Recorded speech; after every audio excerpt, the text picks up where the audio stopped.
Shake, shake, shake, Sinora, shake it all the time. When you add a shake of Frank's Red Hot, you open a world of better. A world where wings bring out the flavor of game day any day. Where buffalo chicken dip takes any party up a notch. And where any slice of pizza instantly becomes the world's best slice of pizza. At least until the next slice. Bring every bite to life with the perfect blend of flavor and heat. Frank's Red Hot. I put that shit on everything. Guys, what's up? And welcome to the Bird Brain Podcast, where the goal is to rise above it all, stay elevated, create that infinity, and up your you. I'm your host, Isaiah, and today we are going to talk about a continuation, I think a more thought out process of a TikTok video I recently posted. It was in response to a video. And it just kind of all centers around understanding versus undergoing. Essentially, being loyal to somebody else's needs and in turn betraying yourself. What that all looks like and the importance of it, I think especially going into the holiday season with family and stuff, it can get a bit convoluted, and there are different ways to kind of like make yourself aware of what's okay and what's not in life in general, but you know, primarily when it comes to our very intimate relationships, right? What that looks like. So we're going to talk about that. We're also going to talk about gratitude. And if you like what you're listening to, head on over to iTunes. It takes like a minute. Hit the review button. Rate this podcast. Give us some likes. If you like it, you know, obviously. If you don't like it, be like, nah, this is trash. But if you like what you're listening to, take a minute to review the podcast, because that helps build the podcast algorithm into the algorithm and gives it more traffic. You know, it spreads the word. So if you've been listening and you like it, leave a review, leave a rating. And yeah, that's the most important thing I want to drive home, you know, just to kind of build the podcast a little bit. So please and thank you. And if you want to subscribe to the podcast, if you're listening on iTunes, there's a subscribe button at the bottom. So you'll always get updates and notifications of when a new episode is released. And yeah, you won't miss a new episode. And if you're on Spotify, I'm pretty sure the same thing applies, like in terms of like the ratings and reviews, but also notifications. And I believe on Amazon too. I've never used the Amazon platform, but if you listen on Amazon, I believe it's the same way. And what else? The coloring book is out there. It's public now. It's accessible to the world. So if you want to get your copy, you can check it out on Amazon and also Barnes & Noble. I'll put the link in the bio. And I was doing limited edition copies, like where I sign and write in them. And I got like a pretty big order just recently. So if you're looking for those, it probably will be a minute before those come back into play. Just so I can make sure I get these out for the holiday season. And what else? I think that's it. If you want to support the podcast, head on over to Patreon, become a patron, different tiers, different perks. And you can also get podcast merch. That's in the link too. And all right, that's it. I'm tired of talking about homework. So if you are home, just sit down for this one. And I want you to really sit down with you and your younger self. This is going to be important. And if you're driving, just buckle up and breathe. And either way, make sure you have water.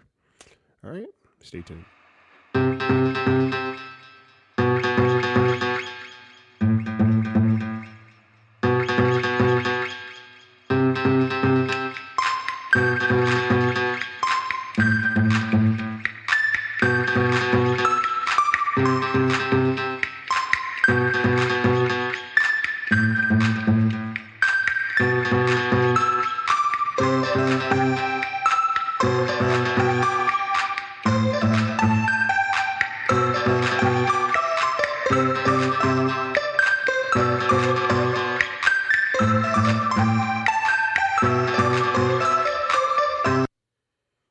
Guys, what's up? What's going on? Happy Monday. Happy Thanksgiving week.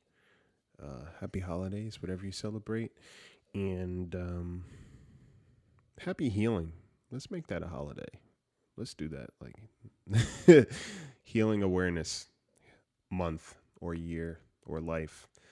Yeah, how are you out there? How you doing? It's that time of the year, right, where things get a little bit more convoluted because while things slow down, memories creep up. There's a lot of traveling and rushing around for the holidays. There's a lot of interesting dynamics that we have to like brave because we are seeing people that we haven't seen in a while who may not have necessarily changed. And we remember those experiences and,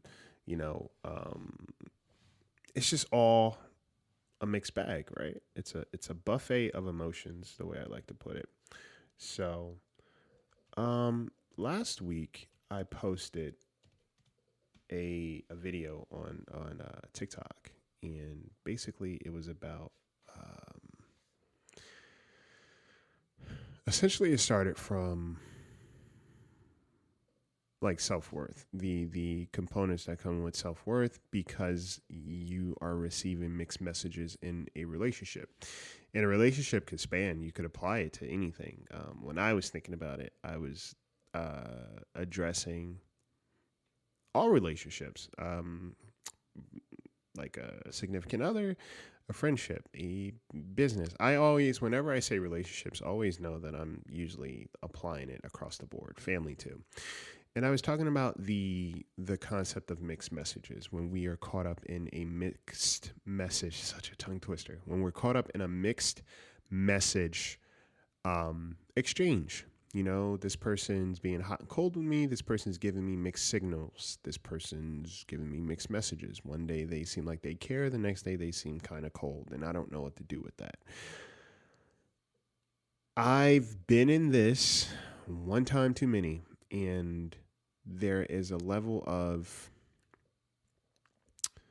I don't want to say frustration. Yeah, fuck it. Let's say frustration. There's a level of frustration that comes with that because you're having to regulate your emotions. And we all do it. We've done it to other people. This is something interesting too. We don't like being on the receiving end of something we are willing to give when the situation or circumstances don't benefit us, right? So when we're in a mixed message situation, when it's somebody that we care about, it sucks. But when it's us giving mixed messages to somebody we don't care about, it is what it is. They just need to take the hint, right? We say that they just need to get it. Or, when it's a difference in behavior when someone you likes you and they're like kind of pestering you or whatever. You're cool with that. But if somebody that you're not attracted to is or that you're not like desire to be a part of or have a part of you, when they're doing that, now it becomes them being needy, stalkerish, et cetera, et cetera. So there's a lot of like semantics that can be played. And I'm just using this for like context, planting seeds. So I posted a video about mixed signals. When it comes to somebody who's hot and cold with you, and you quote unquote don't know what to do. I don't know what to do with that, or I don't know if they care, whatever case may be. When I say this year was a crash course in being a bit more loyal to myself instead of just being this universal loyal person, a lot of relationships fell by the wayside. A lot. And it's going to continue to happen. If I end up in this dynamic again. The great thing about now is like, or how it's always been for me, is less is more, right? So it's like the quality of my relationships will always, always, always, always supersede the quantity of my relationships. And I'm willing to do the work. If this is not working in my space, then there's no work to be done, right? So someone's giving you mixed messages, and they've continually done that. First off, what it stems from is your very younger relationships. And someone pointed out, well, it doesn't need to be in a household with her kid. Yeah, you're right. And just apply, take what applies. So in your younger relationships, there was this thing of you having to kind of suss out or be very hyper aware of somebody else's behavior to always kind of intercept or preemptively know what they needed from you in order for you to get praise, love, approval, validation, safety. There's a dance that you do where it's like you're performative. It's like, I'll perform for love because I know if I do this thing or I say this thing, that means you'll love me, right? And I have to kind of be tactful with it, right? It can't be all the time because what I understand is I'm paying attention to your emotions. And sometimes you may not be in the mood to love me, right? Sometimes you may not be in the mood to care about me. Do you hear what I'm saying? Sometimes you're not in the mood to really value me or take care of me. And I know that. So let me be mindful of when I seek it from you. Ugh, that sounds so gross when I say it. Yeah, let me be mindful of when I seek love from you. How shitty does that feel? Like, think about that. Think about a little kid, kind of recognizing and understanding, I know you don't always care about me. So let me be mindful of when I am seeking it from you. I'm just typing that. And it man. It plants this seed of inconsistent self-love, right? Inconsistent self-value, self-worth, and inconsistent relationships where somebody can be hot and cold with you. They come for what they need. They leave when you're not needed, right? And there's this constant modality that happens. So you become very performative, runner chaser relationships. So anxious and avoidant. If you look up love attachment theory, it's usually the anxious chasing the avoidant. And that can come from, early negligence or just, emotional neglect because of emotionally immature, guardians, whatever the case may be.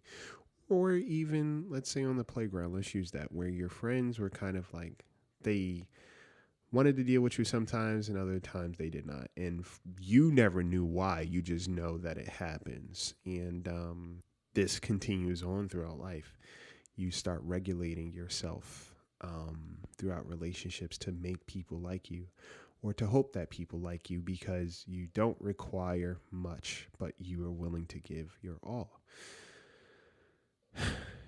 And then you end up in mixed message relationships. Now, for me, I've started developing the practice or sitting with myself and saying that, what am I being shown? What is this person showing me? What are they showing me versus what I'm looking for right now? Because that's a difference, right? When you walk through life hoping to see someone that loves you, or hoping that somebody's going to care about you, or hoping that you're going to get validated and praised and approved, your worth, your value, your sense of self is always contingent on how a person responds to you or how a person tends to act, even if it has nothing to do with you. That's what your emotions are running on, like someone else's behavior. And when you flip that, it changes a little bit. When you start to say, hey, how does this person behave? What do they show me on a consistent basis? Because I say all the time, even inconsistency is still consistency. Even someone who's hot and cold, they're still consistent, All right. They're consistent in their behavior. And when you decide that, okay, this person's giving me mixed signals, instead of looking for a moment when they're going to love you, take all the moments together and calculate and say, well, the way this averages out, how do I feel most days? Because even when I talk to them, there's this anxiety there about me not talking to them again. I was talking about safe people last week, right? That's funny that these all kind of have like a through line to each other. But, this person talks to me one day and we're good, we're golden. And then there's like this anxiety because I'm like, I don't know when I'm going to talk to them again. Or there's like this idea of like, I don't know if I hit them up, if they'd actually respond to me. And all that kind of plays. Like you take the information that you're receiving and you draw a conclusion versus taking the breadcrumbs that you're being given at the small kiddie table where you're sitting by yourself because everybody else is sitting at the big table and they are being well fed. Make sense? So as you go into the holidays, I'm just applying it across the board, and forgive me if I'm jumping around, but like I think about it when we go into relationship with family members, right? Where someone is kind of, they almost manipulate the situation based off their attitude and behavior. It's like, I'm not going to give you love or really show that I approve of you unless you do every single thing that I want. And even when you do what I want from you, I'm still going to find a way to cut away at you. I'm still going to find a way to cut you down, or I'm going to say something that's going to, trigger you, or I'm going to say what I want because I know I can do that. And you have to respond and adjust because either I'm an elder, I'm your parent, I'm your aunt, I'm your cousin, I'm your this, I'm family. Because I'm family, I'm allowed to mistreat you. All right. So when it comes to that, again, the runner chaser, always seeking approval, whatever the case may be, your idea of self is kind of contingent on what somebody else shows you, right? Because you think that this is what you deserve, or this is kind of like what you have to align with because everybody else gets along with it. So what's wrong with you? Why can't you do the same? Being loyal to someone else at your own expense is you literally betraying yourself.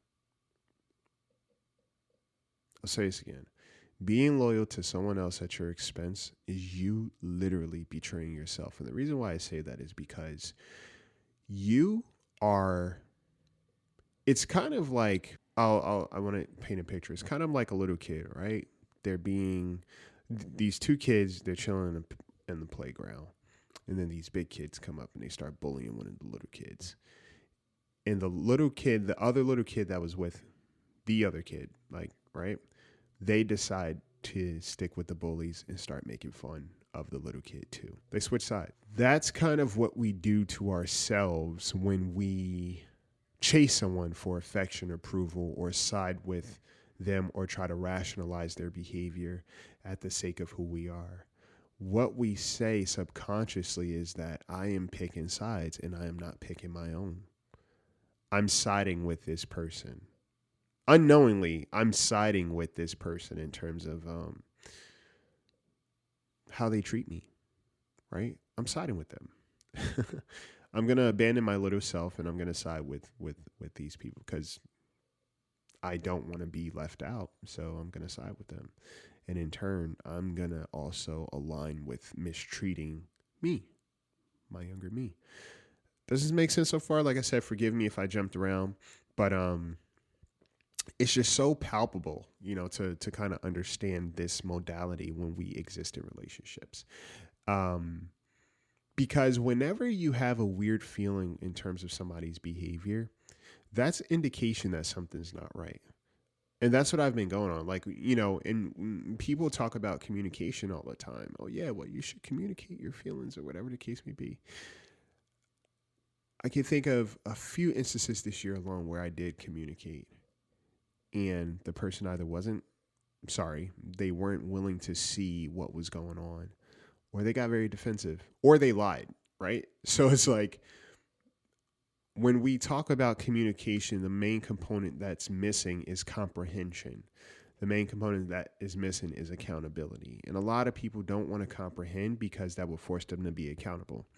And so talking through things is not always applicable.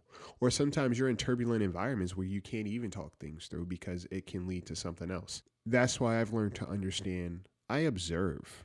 I'm a big observer because I will receive more honest information and data by observing a situation for a span of time versus, hey, always calling it out and always checking it. And yes, I'd be willing to have a conversation sometimes, but I'm not always willing to have a conversation. Why? Because I already understand that this person is not the type of person that's willing to comprehend what I'm going to say to them.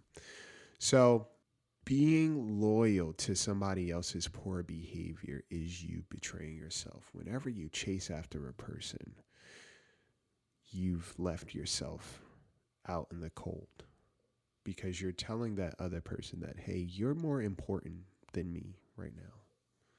Your love for me is more important than the love I have for myself. And the love that you have for me may not even be real. It's conditional, right?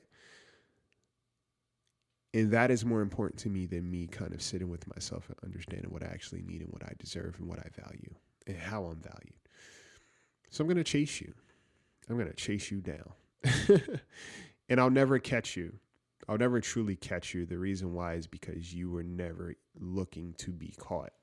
You were just looking to take whatever you needed to in that moment, whatever felt good for you.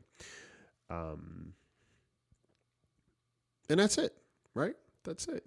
So moving on, someone responded when I posted this video on TikTok, and it was basically talking about, see people for what they show you versus what you hope to see in them.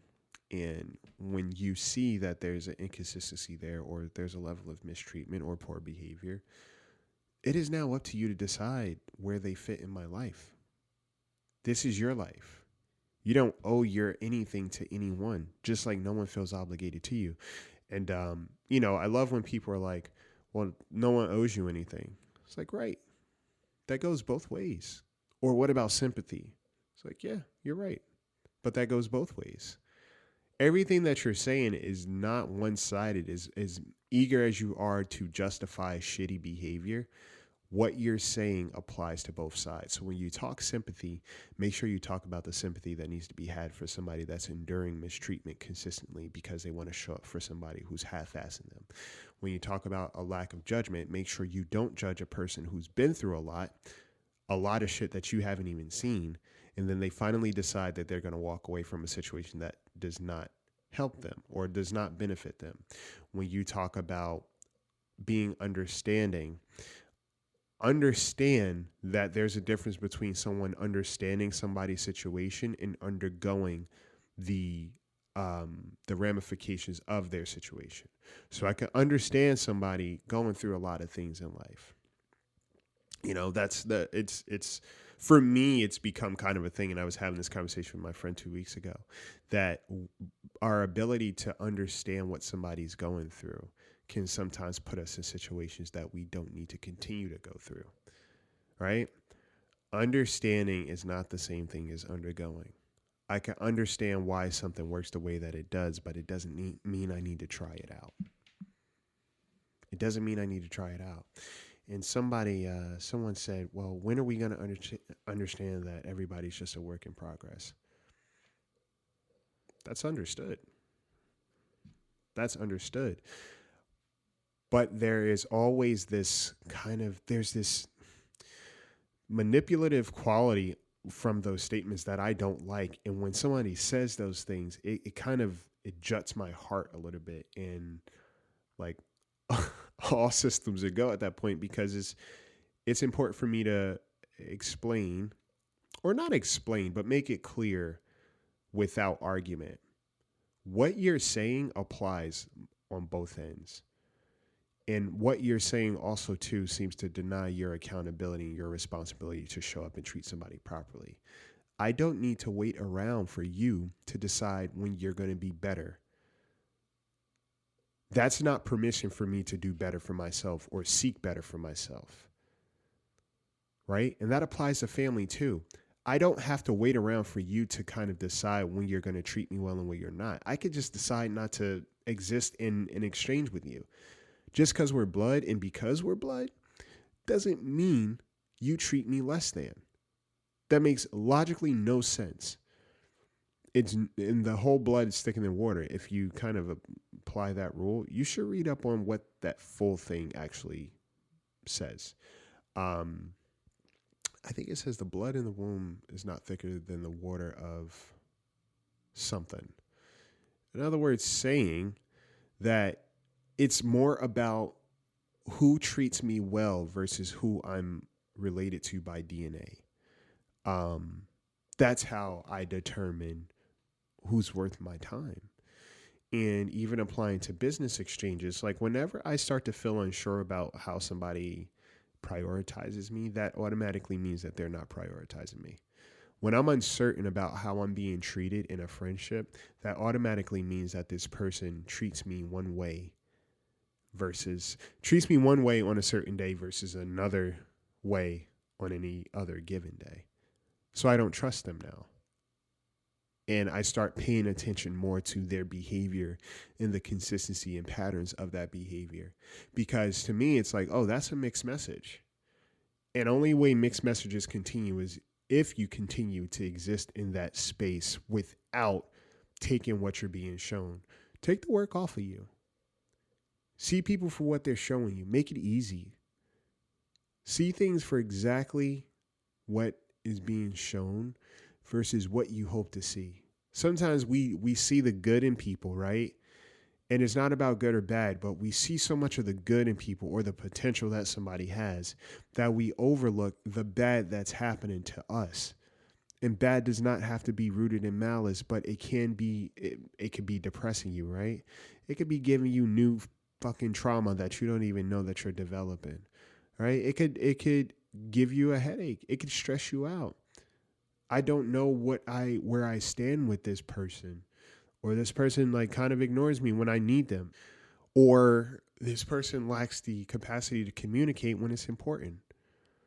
All of these things are very impactful to your emotional regulation. And sometimes you go through so much that you fail to realize that you're continuing to go through even more because it's just something that you're used to. Like, you have to get out of the habit of being used to mistreatment. And the way you do that is to start treating yourself better, right? And treating yourself better doesn't necessarily mean that you treat somebody less than. That's never, like, if you watch my videos, if you listen to this podcast, whenever I talk about anything, I try to be as impartial as possible. The reason being is because I know, again, we all play different roles at different times. I'm not always the good guy, right? I'm not always the good guy. But I make it a point to not be the bad guy in a lot of situations more often than not. The reason being is because, look, I've experienced my own share of shit, and I'm not here to give you something that you have to heal from by my hands. Like, maybe my behavior is something that you're not used to, and that's something that you have to work through. But I'm not intentionally giving you something that you now have to work through and heal from, right? We have to get into the habit of making choices for ourselves versus waiting for someone to choose us, right? You have to choose yourself.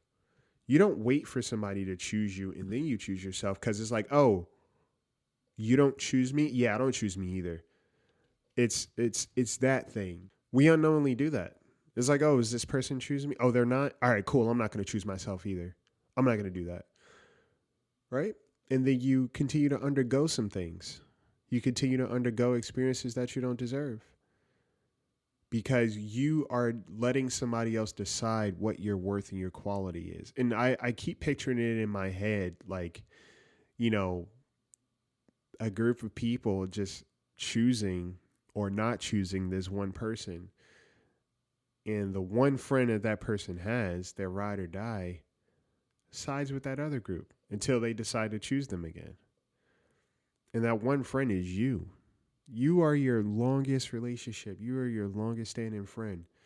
You are essentially your longest significant other. You are your most permanent parent, right? And like I said, while people are going through things, we are all works in progress. And a lot of us don't need more to work through just to appease somebody else's poor behavior. This year taught me so much of like my willingness to show somebody that, hey, I'm someone you can trust. I'm somebody that's loyal. And I couldn't trust them worth a shit. And they didn't give me any reason to trust them. They did not handle me properly at all. But I was still willing to show up. And I was like, yeah, but they've been through some things. So it's my job to show them that things could be different. Meanwhile, I finally had to stop and say, Isaiah Frizzell, do you know how much you had to work through? Are you aware of what you had to work through to be this person that's being good to this individual? Do you understand what you've had to work through, overcome, and journey through? Why do you feel like you deserve less? You know, stop testing your tolerance. Stop testing your pain threshold and see things for what they are. See things for what they are. And again, I'm very different in terms of how I define family for a lot of reasons.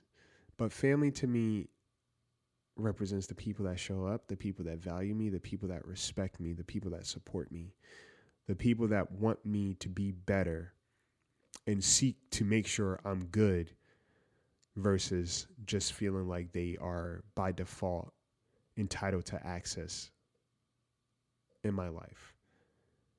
That's how I define family. And I'm always going to move that way. And anyone who doesn't like it is like, all right, cool. And then you're part of the problem.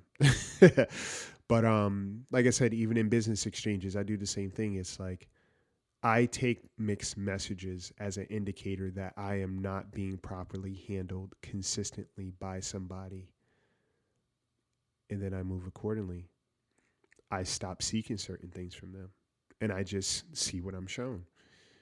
And then I let that pattern be the dictator in terms of where our relationship goes from there. Because I know how I'm willing to show up. Like, I'm aware of me, right? I'm aware of me. And that's important too. Be aware of yourself first. Because if you go out seeking other things before you're aware of you, you're going to be in some big trouble.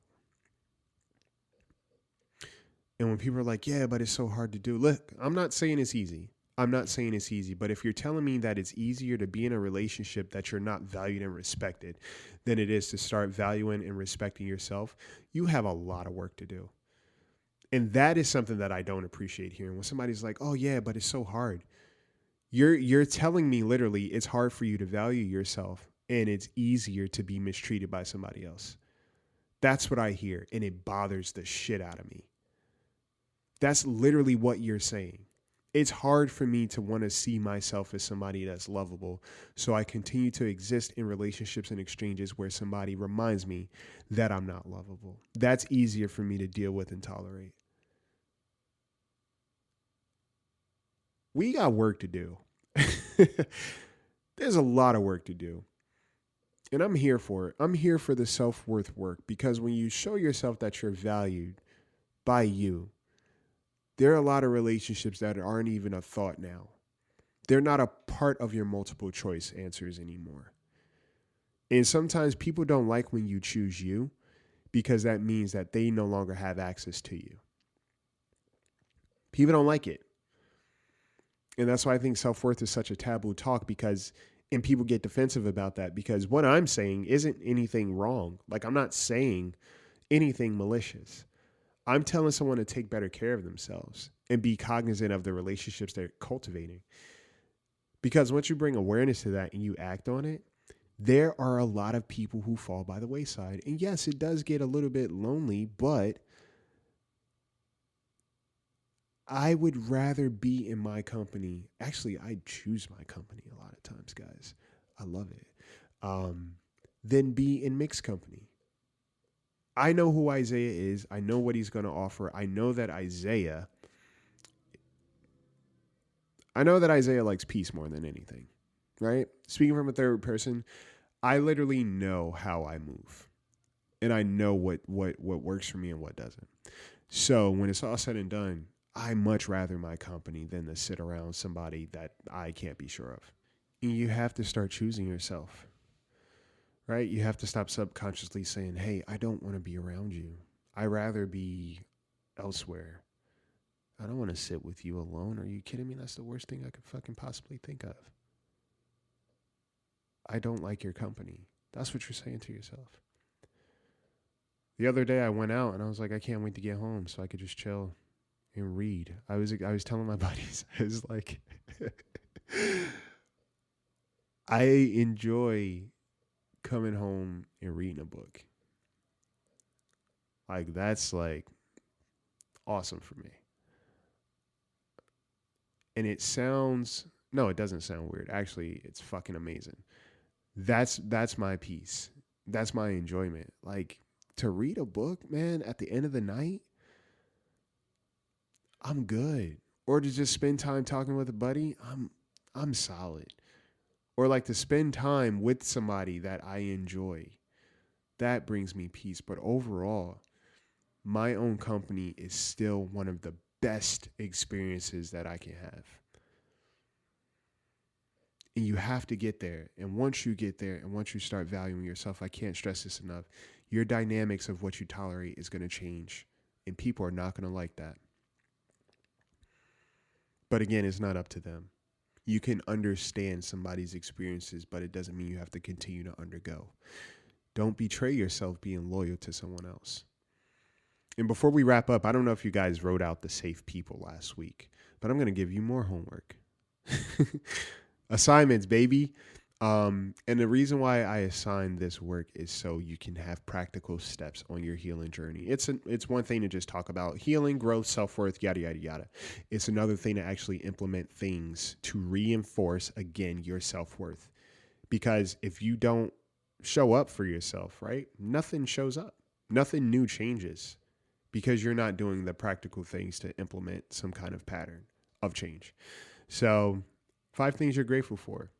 And gratitude means that you value, right? There's value there. So don't just say, hey, I'm grateful for my health, and you don't take care of your health, right?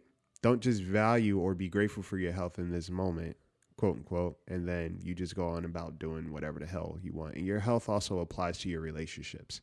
So I want you for the next couple of days, 5 things you're grateful for every single day, and really think about it. Really think about it.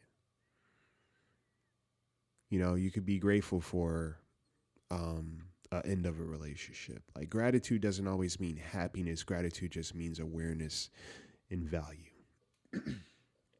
Sometimes the capacity to be sad and feel something to be grateful for, right?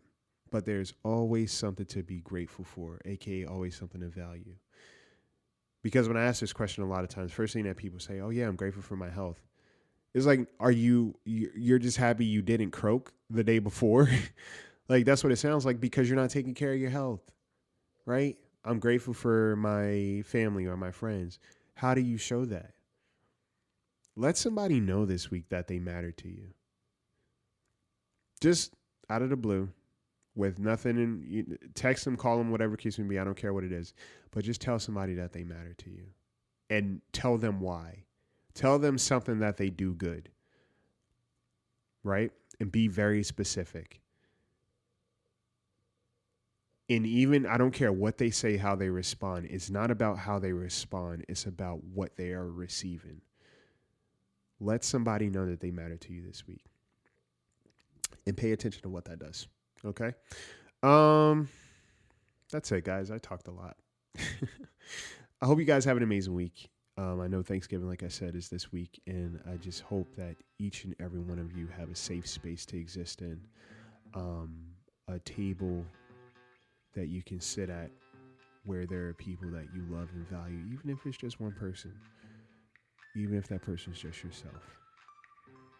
I hope that you understand that you are somebody worth being grateful for. And you're doing the work. And even if it may not feel this way, there are people that love you. There are people that value you. There are people that you matter to consistently. Some of them you just haven't even met yet. And sometimes that person can be yourself. I hope you guys have an amazing week. I love you guys. I'm grateful for you guys. I know I always say that, but I truly do mean it. I'm grateful for a lot of you. The fact that you come here, you chill and you chat with me. And we just grow together, right? We heal. I'm grateful for that.